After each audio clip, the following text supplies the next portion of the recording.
Whoever wins, we lose.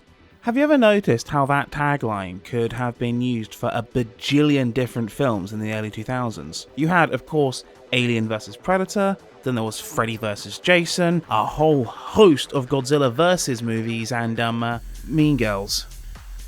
God, that's a deep, deep cut. And today, I'm digging up a game based on that amazing tagline. It's Aliens vs Predator, by the way, not Mean Girls. Though a video game based off of Mean Girls could be quite fetch.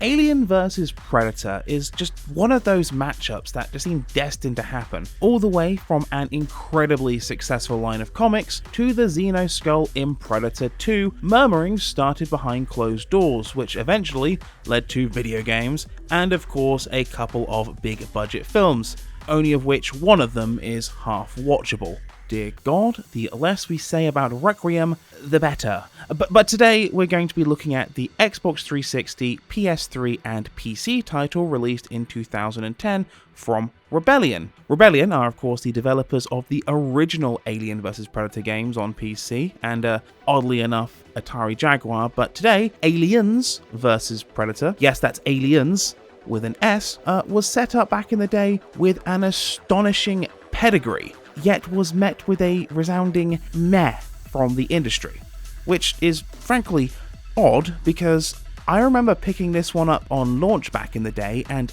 utterly playing it to death. So I figured, why not? It's been 13 years since this came out and it's time for Adam's patented late spring, early summer horror withdrawal.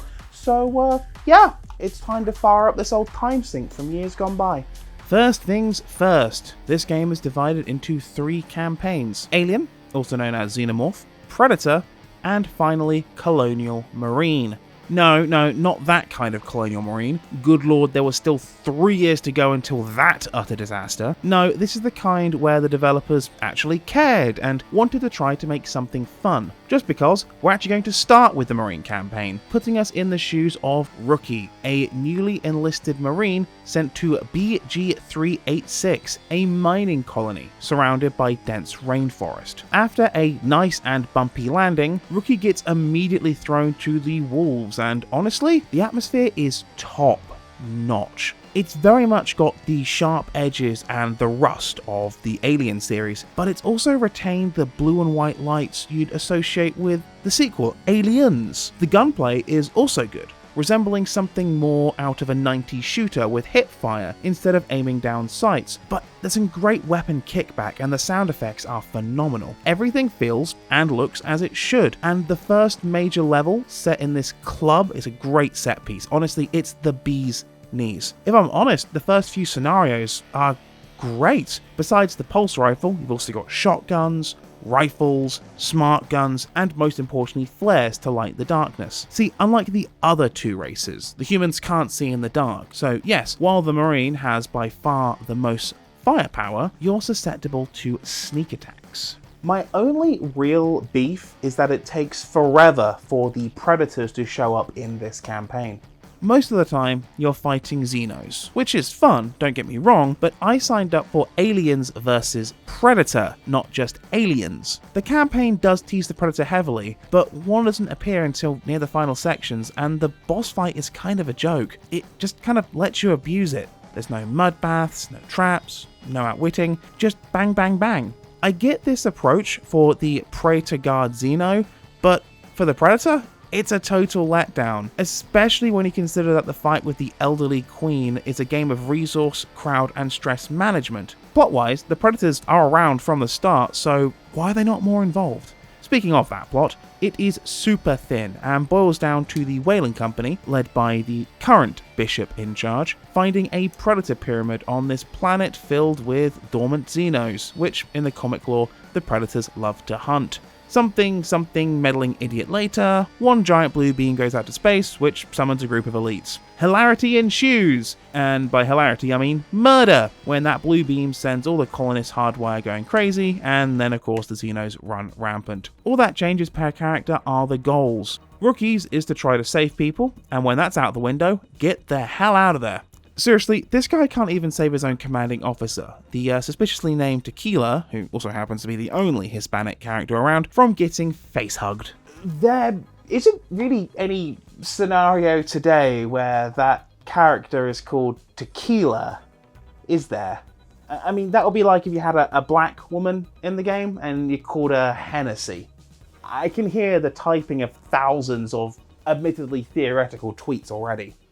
Questionable names aside, overall, the Marine campaign is carried entirely on atmosphere and gameplay. It's fun, but brief, clocking in at around 3.5 to 4 hours, maybe longer if you play on higher difficulties. Also, shooting Wayland in the face, even if it is just an android, very, very satisfying. From here, let us move to the Predator campaign, just because there was such a lackluster showing of them in Rookie's no good, very bad first day on the job.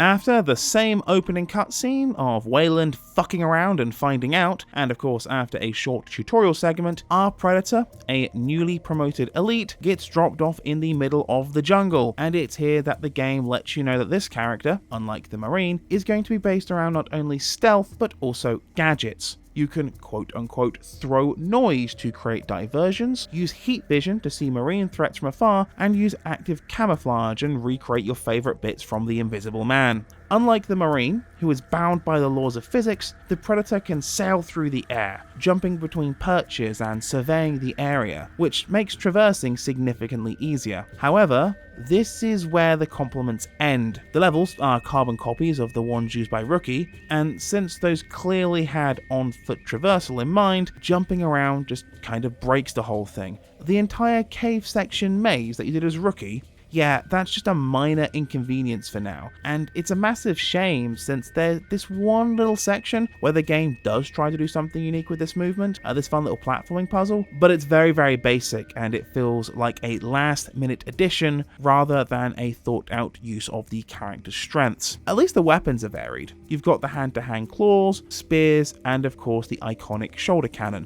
Plot-wise, however, it's basic. Go to the planet, find your fallen brethren, kill a few things, find the ancient artifacts of your ancestors, stop the humans from using them, and kill a predator alien hybrid. This thing is called the Abomination by our playable Invisiboy, and yeah, it's really, really, really easy. Jesus wept. Throwing spears at it made it into an absolute joke.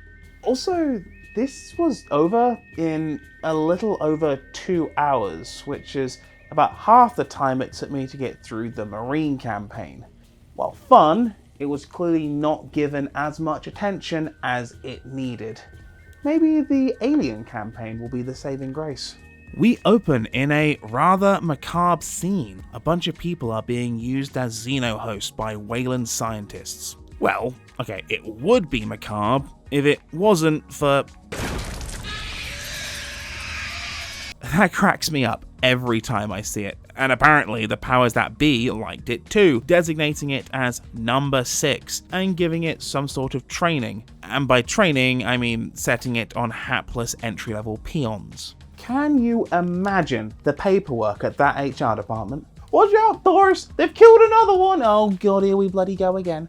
One power surge later, and number 6 is out of here. The Xeno is infinitely more fragile than the other two characters, so you're going to need to rely on stealth and also smart movement. See, the alien can climb on any surface, making traversal an incredibly fluid experience. You can crawl up into and through vents too, so you can do some seriously sneaky stuff here. My only complaint is that switching surfaces can be a bit awkward at times, but otherwise it's fine. Unlike the other two, we have no ranged attack, so we're going to be relying on stealth, which of course is going to boil down into picking our fights properly and correctly using our melee tactics to get through this campaign, which, alright, look, as far as the gameplay is, it's the weakest one of the three. The levels are all very, very, very short, and combat isn't always the best answer. A lot of the time, the smart thing to do is just to not engage and push forward in the shadows, which,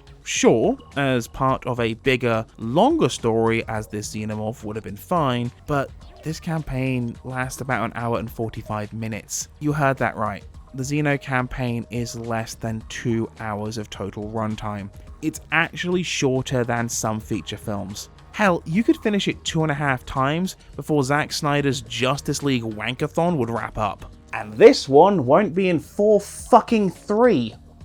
At least this one is different enough to be distinctive. And for the short time the player gets with it, it does remain really fun. Sticking facehuggers on people and head-biting marines feels satisfying, and the final boss, while not great, is a step above the mediocre Pred-Alien fight. Oddly enough, it actually takes place before that, with the creation of said fanfic abomination. Finally, with the place exploding, number 6 feels weak as the Queen, who has been giving out orders telepathically to us the whole time, dies to the hands of Rookie, and number 6 passes out. But instead of being slain by Wayland's droids, it gets an off-shuttle express trip because Wayland remembers it from the lab. The expected happens, and then, okay, wow, I didn't know that was how that worked. So are we just going to ignore Alien 3 then?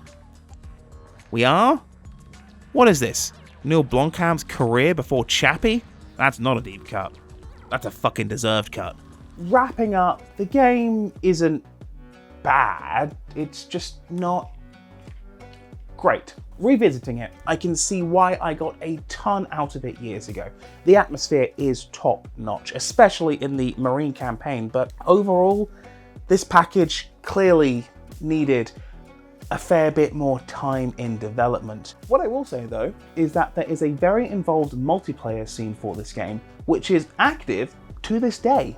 I do also want to note that I played the PC version for this review, and a fair heads up to anyone thinking about doing the same. Upon launch, it prompted me to select running the game with DirectX 9 or 11, and neither worked for me. What did work, however, was just selecting Run Game after I had tried launching both 9 and 11. I have no clue why it did that, but hey, just in case, now you know.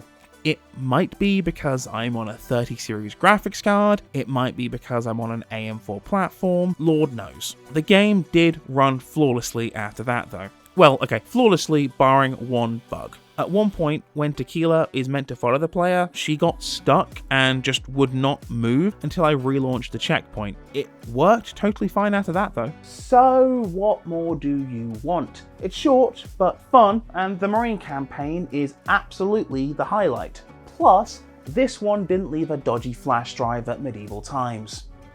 Good night.